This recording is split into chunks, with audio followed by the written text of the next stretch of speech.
Prosím. Já říkám, dneska ty si zlové hodíte čaj a Ale my to pak vymažeme ten zvuk. Jo? Ono se to já to natáčím dneska. Ale my tam dáváme hudbu místo toho mluvení, takže nebojte. Nemusí každý poslouchat.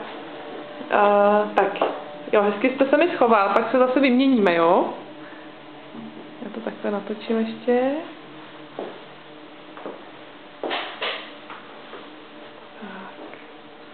A pak nějak ten jakoby dvorek, tam je tady někde třeba jako, že se dá sednout, nebo? Já tam mám psa. Tam máte psa a je zlej? Ne.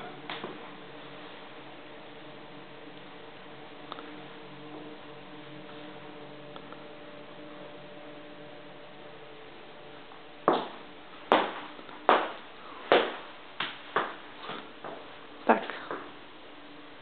Takže kdyby se někdo nebál psa, tak...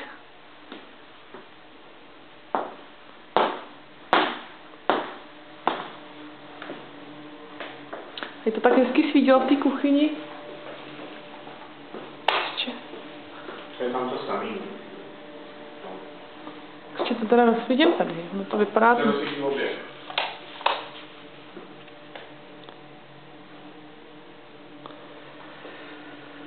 Takže myslíte, že jako venku asi nemám co natáčet? Vlastně. Takže vyloženě to prostě jakoby